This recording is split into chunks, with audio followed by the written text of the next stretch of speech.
Welcome to Maine's North Woods. Busted belt. Last night we were just coming into the North Maine woods. We had just hit dirt, and not 5 minutes later, a few miles down the road, we started smelling burning rubber. We'd driven from New York all the way to Maine. Truck ran perfectly, no problems at all. We touched dirt and we start smelling burning rubber, which we're assuming because of the shaking, it was a real washboard road. We just started shaking everything violently, and that's when things usually go wrong. But of course it was dark out. We were headed probably 16 more miles on dirt to a campsite we had marked, and we decided to just stop. I think we stopped twice to try to figure out what was going on. The belt hadn't broken yet. We were just smelling rubber. So we decided to turn around, get to the next camp spot on the road, and just stop until we could figure out what was happening. And as we were pulling into that camp spot, the burning rubber smell got really, really strong. Drew got out and came back into the cab holding that belt. So it fully snapped. Of course, it just started to rain lightly.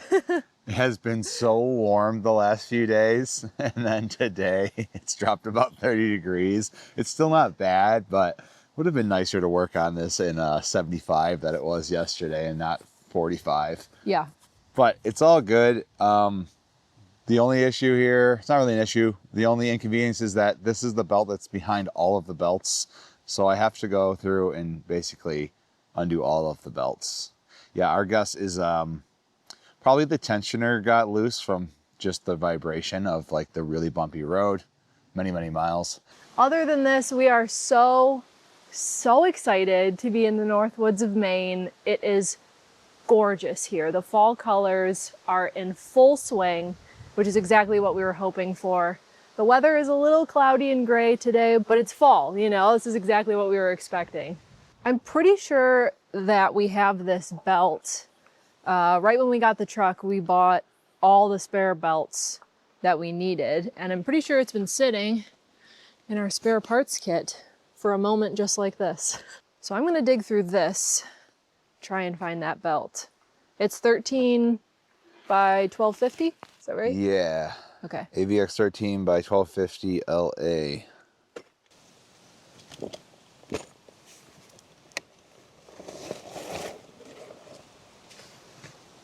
$25 and 13, 1250, right here.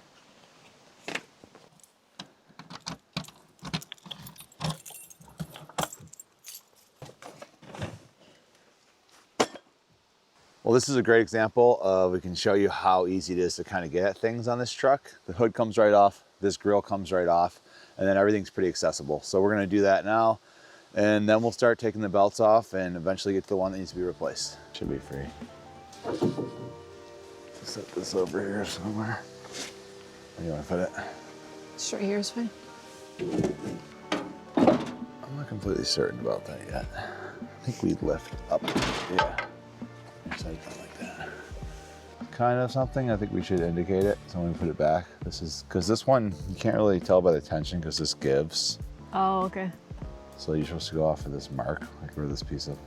Our first thought, once we realized which belt had gone, was that maybe the alternator failed and had seized up, because at that point, the pulley wouldn't be spinning, so it would just be rubbing on that. You can't really see the alternator pulley when the grill is on there very well. I could see that the water pump one was spinning, but I didn't know. It's like, oh boy, I might need to get a new alternator. But good news is both the alternator and the water pump are spinning by hand. So as far as we can tell so far, they're good.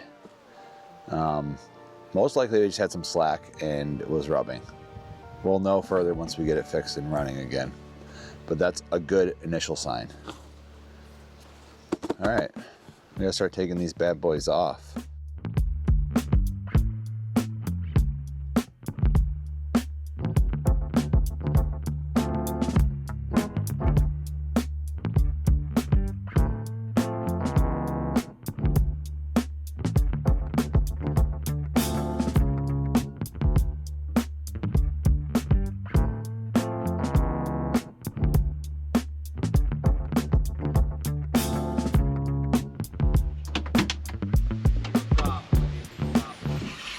Okay.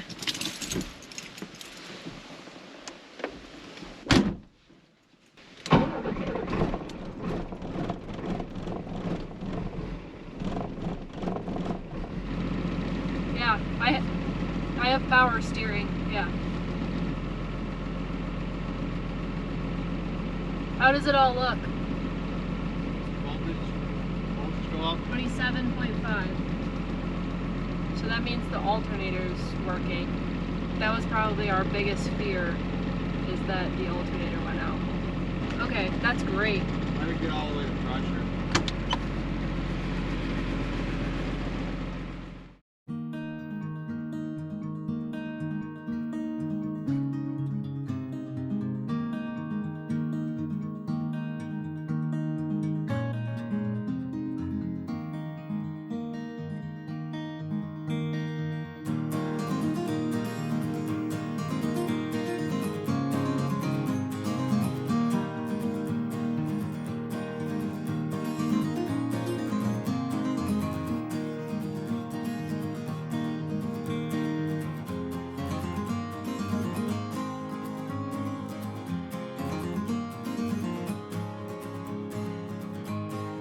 Good morning, guys. It's been a few days since the belt snapped on the Unimog. And honestly, things did not get better from there. We thought we got all the bad stuff out of the way right in the beginning of our trip, but unfortunately, the worst was yet to come. Let me show you. In this bag is my camera.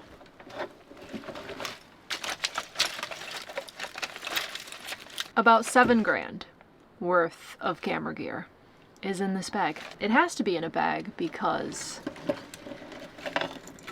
it got run over by the Unimog. And I have to make sure I don't cut myself here. Yeah, this is my Sony A7. The entire bottom just broke off. I don't know if you've ever seen a camera that's been run over by a Unimog, but I certainly hadn't until the other day. Here is my Sony G Master lens, 16 to 35 millimeter f2.8, and the rest of the pieces are in this bag. This hurts a lot. This is camera gear that I had been collecting and upgrading for the last 5 years, basically, since we started YouTube, saving up for a really nice lens. I also had a small rig cage on the camera. I had our Rode shotgun mic on top, a DJI mic receiver for our lav mics. I had just upgraded to really nice, fast memory cards for the camera, 250 gigabyte each. Those were crushed and bent, so not even the media could be salvaged out of the camera. We lost a whole day of shooting, basically. After we broke the belt, everything else we did that day is gone. And so what happened here is that we had stopped on the side of the road at a pretty cool camp spot. We were filming with the camera on the tripod, and we decided we were going to put the drone up. So I tucked the camera on the tripod behind the truck so that it would be out of the view of the drone. A camera on a tripod is just kind of distracting in drone footage. Flew the drone all around, brought the drone back down, started focusing on what we were going to shoot next. GoPros in the cab, started setting that all up. Drew's helping. And then completely forgot that the camera was on the tripod behind the truck. Just turned the truck on, backed up. The camera was kind of to the side of the truck a little bit, so the garbage bag on the back really hit the camera and the tripod, knocked it over, and it fell under the wheel. It was just a stupid mistake. We were just rushing, not taking our time, really distracted with everything else going on. It was just a stupid mistake that it happened. Oh, hey, Drew. What's up? Drew's been airing up the tires so that we can get going. And I'm telling everybody about the camera. Oh yeah. Yeah, I thought I was backing up. I was like, I feel like there's a rock here. I don't remember a rock. It was the camera. So that's fun. But what are you gonna do? You need it for your job, so. We basically sat in the cab of the Unimog and just stared at this camera, lens, mics, my entire rig just flattened. Like, not even believing that it was happening. I couldn't even believe what I was seeing because we were so far out there in the Maine wilderness, not near anything, and we just lost the one camera that I have. I don't have a backup. Yeah, so obviously really frustrating and disappointing. I guess just focusing on too many things at once. Dumb mistakes happen. But then we had to find out where to get another camera because either way, we need another camera to go forward.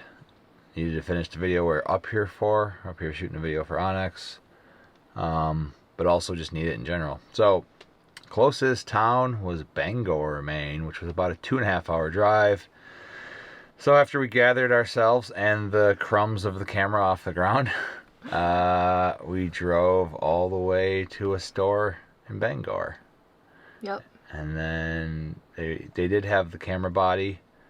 Well, you had an old lens that still works mostly, which is what we're filming with right now. It doesn't always connect to the camera body properly, and it'll disconnect itself sometimes intermittently, but it was enough that I could use it. I could at least get through the next few videos with that lens. We really don't have any option. You gotta keep going. So we got another camera, and we'll slowly build up back to the ideal setup.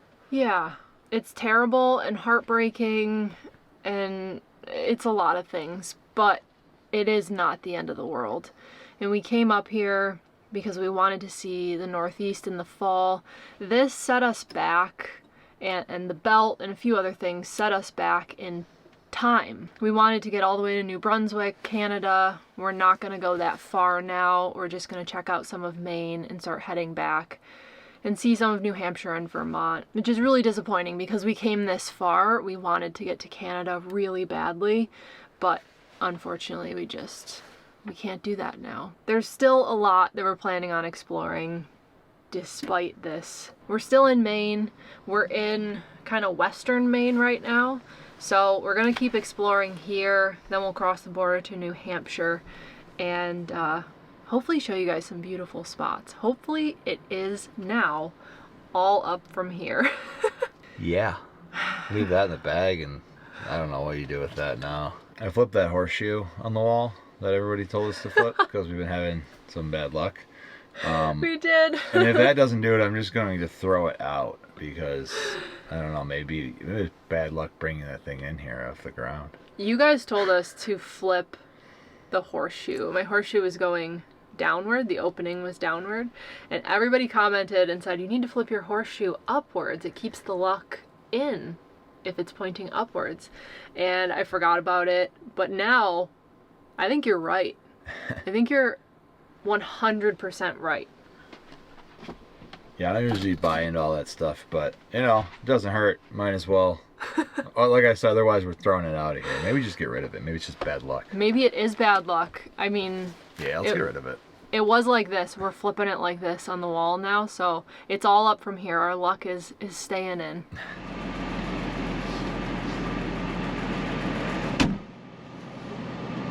It's cold,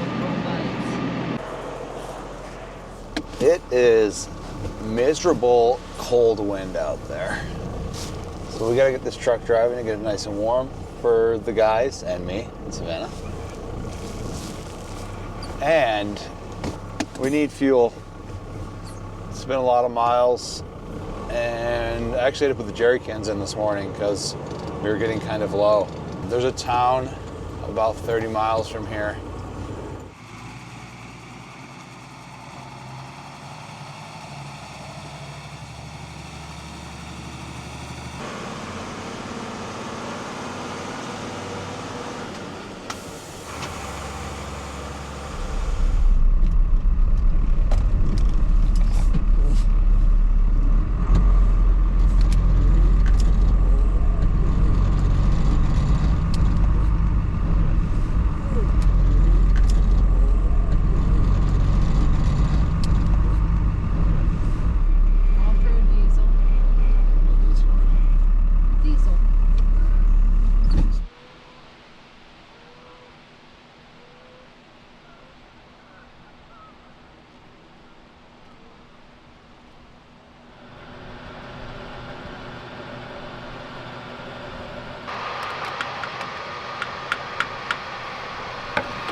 500 miles for you there.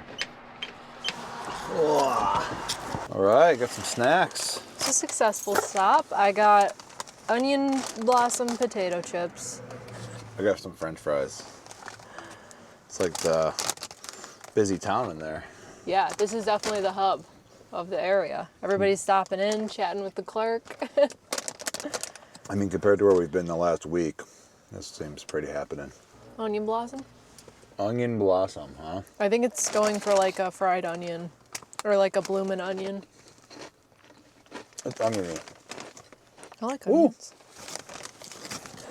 I am not rolling the window down, Pablo. It is like 35 degrees out there. Oh yeah, it's brutal. Sit down, buddies. Actually, this fuel station was pretty great. There was a bit of a grocery in there. Able to get some fresh tomatoes and lettuce, some carrots, some things we had run out of. Which, I mean, can't ask much more of that. It doesn't usually happen at a place like this.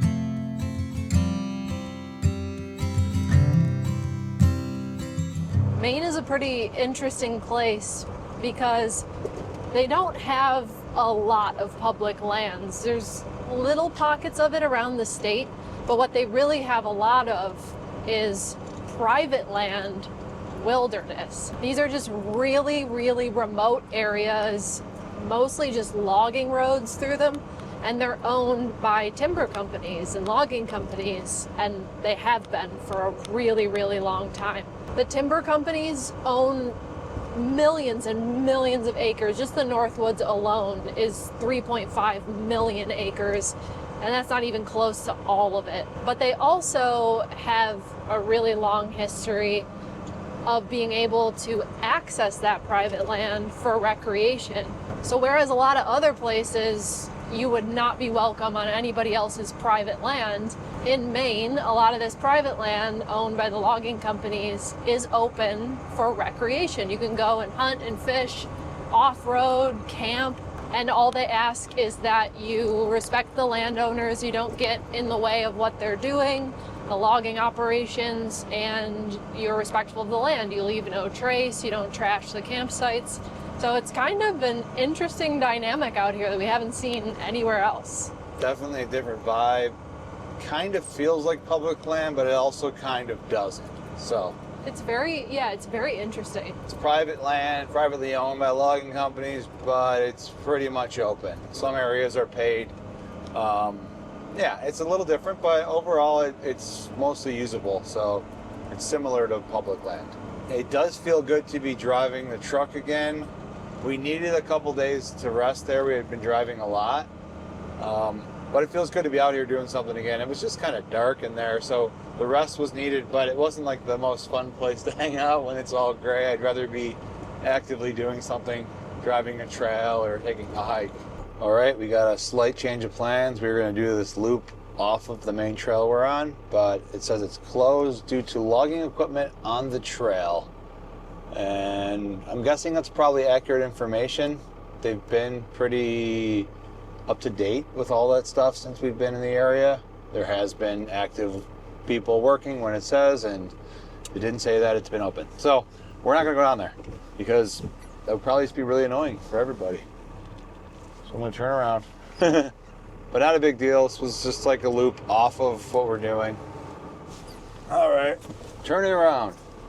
Well, not turning around, just back onto the continuation road.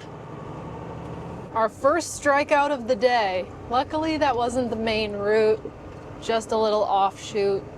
So it's not too heartbreaking. We're still gonna get to the same elevation on the main route, but it was supposed to be pretty up there, so. That's okay. Fingers crossed that the rest of this goes as planned.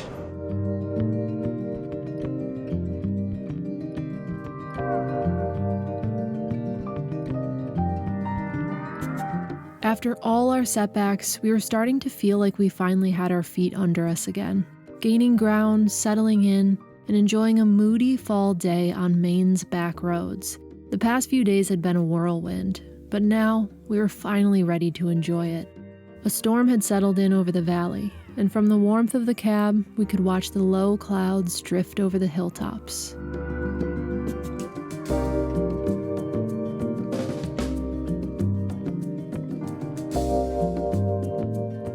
All right, so we're out here and it's, it's pretty like desolate wooded area. The last camp spot actually had a pit toilet at it, which was pretty convenient. Doesn't happen very often. Except it was a walk up the road a little ways. Savannah decided to start watching the creepiest show the last 2 days of like these girls' soccer team is like trapped in the woods in Ontario, and they're like, it's real creepy and It's called Yellow Jackets. I'm watching Yellow Jackets. the show is well made, but it's terrible. It's very stressful. Probably not the show to watch when you're camping in the woods by yourself. And then I was like, I gotta go to the bathroom and it's dark out and walking up this path to a creepy old wooden room.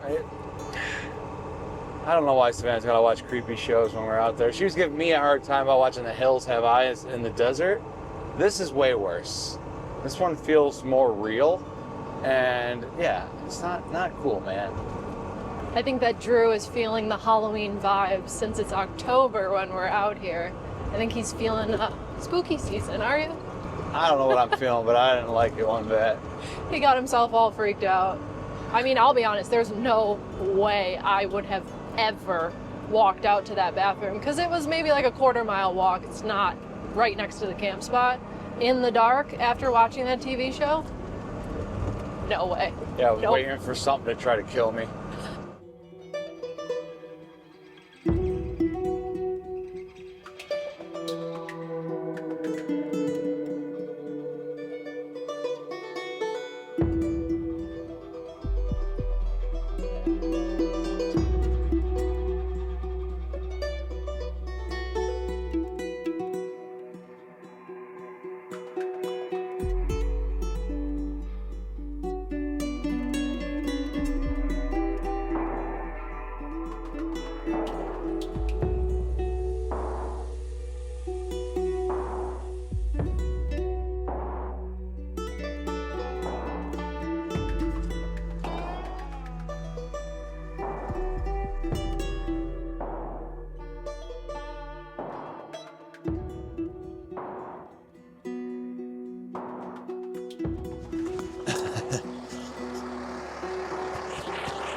Pretty froggy. Is it possible? Maybe. Feeling froggy? No. Nah, it's pretty, first there's this right here. It's like a up and then really tight ditch. We could get through it. But then there's like a bank down to a dry river. It's not any water across, so it makes it less fun. There's a little bit of water. But it's pretty, it's not worth it right now. We're looping around this lake, kind of taking this nice scenic route around, and this was the cut down to save us from going way out here and back. You can even see on the map, it looks like a full road. I mean, you can kind of see dirt through the trees. It was. It looks like it was a full road, yeah. You can kind of tell that it opens back up right there, and you can see it here. It does kind of mellow back out, but a couple pretty gnarly little like dips down. Could the Unimog do it? Probably, if we really had to, but for what? We'll just go back a couple miles. I don't think it's worth it right now. It seems like they've pushed up dirt in front of this creek here to block the road. It seems like they don't want people going through here. So, although we probably could manage it, I don't think it's really what they want you to be doing, so we're just gonna turn around. This is roadblock number 2 of the day. So we're just gonna turn ourselves around, try and find another way through. Whew, it's starting to rain. It is chilly. All right, let's find a way around this.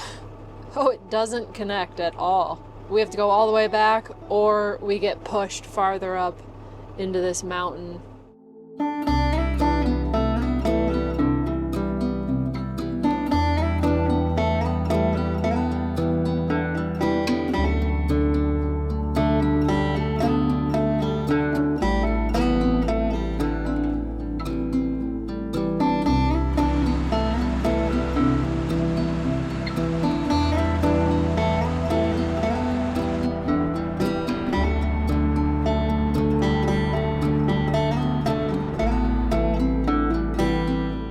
Fall was in full swing and the daylight was slipping away faster each day. We only had a few hours left to find a place to camp for the night, a task that is not as easy as it sounds. Out here, it isn't the lack of wilderness that makes it tough, but the number of people chasing the same solitude we were.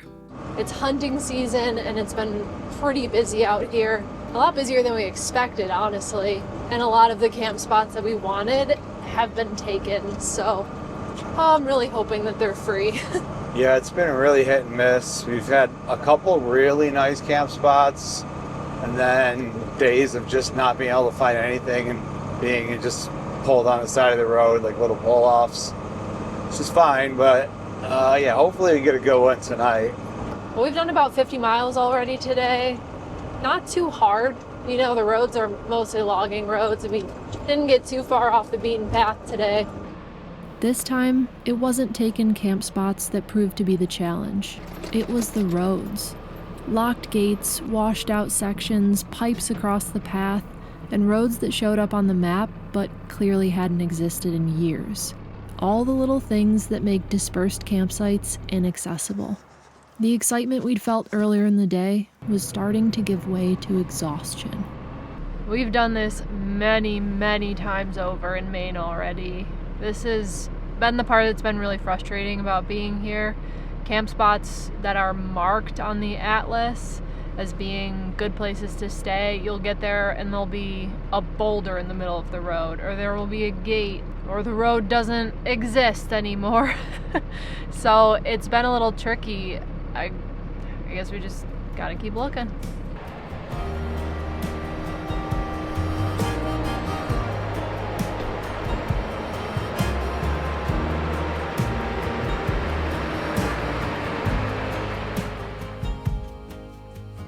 Even though moments like this can be frustrating, we know they're short-lived. There's just too much beauty to appreciate out here in the Maine backcountry.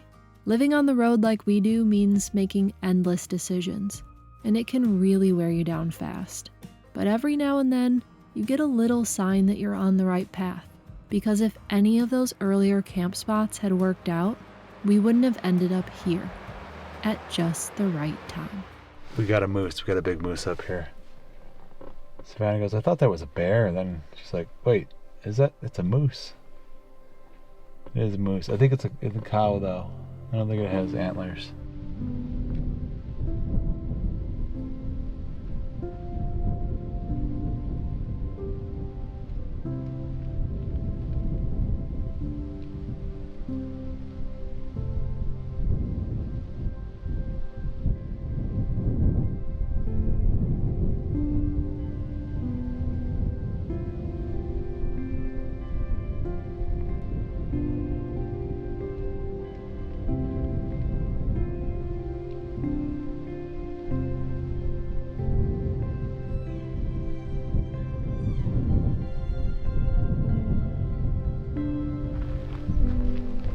We got a fantastic shot of her, kind of trotting away.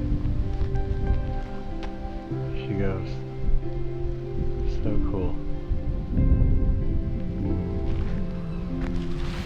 Well, that was really cool. That was amazing. I thought it was a stump. I thought it was a tree that had fallen and like the roots and the dirt had come up, because this moose was not moving at all. And my first thought was, oh, it's a bear, because it was so big. And then it wasn't moving, so I thought, oh, it's just a tree stump, because it was a little ways away. And then I saw the shape of the moose head with the ears, and I was like, no, that's a moose. and the face was like a lighter color. That's why I was like, wait. Yeah, it's Because I was like, oh yeah, it does look like a bear, but it's just a big tree. Wait, no, that's alive. That is so cool. Whoa. Yeah, we're looking for a camp spot again. Once again, having a little bit of a struggle finding something, but that just made it worth it coming down this little road. Wow. Because that was super cool. Yeah, we've been driving down this road next to a river, checking out all these different spots. There's been a few that could work, but we have about an hour of daylight left, so we're just checking them all out and seeing which one we wanted to choose. And that definitely made the whole thing worth it. Super cool. You're right. You can tell we've never really seen moose before because we're getting excited at every little sighting. Very cool. Oh man, that's awesome. That was awesome. Right down the road. Find something. So not too far. Also, welcome to New Hampshire. Yeah, we crossed the border to New Hampshire just a few minutes ago. So, brand new state. Yeah, we tried a few spots in Maine. We had a couple that would have been nice, but the lake is so low. I'd say it was a big drought this year. So the site was nice, and you could tell it used to be great, but the water is so far away from where it used to be. Yeah. We decided to keep going.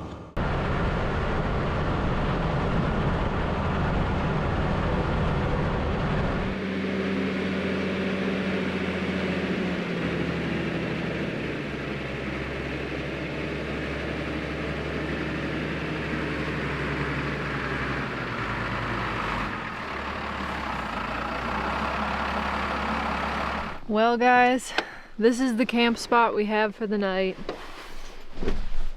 It's not a bad spot. It's level. It's quiet. We are truly in the middle of nowhere here. We haven't seen any other cars for quite a while. So it'll be a good spot for the night. Just relax a little bit. The guys said they want to have popcorn and watch a movie. I agree. And they're not too worried about the spot. I agree 100%. It's starting to rain. It's been sprinkling on and off all day, but I think that it's actually starting to rain a little bit more right now.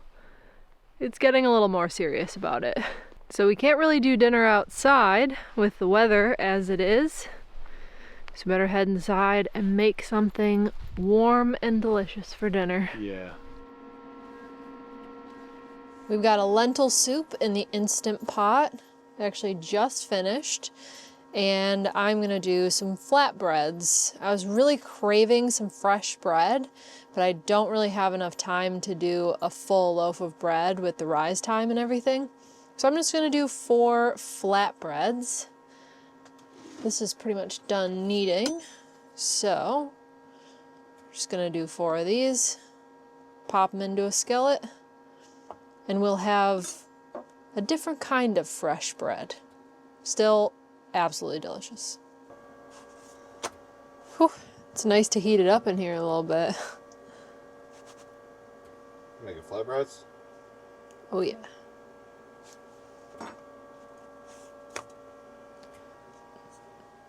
You wanna try some? Of course. That looks very yummy. Here you go.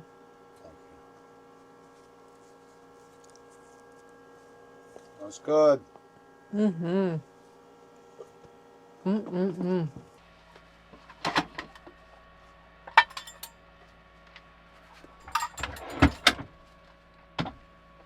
This is a lentil cabbage soup.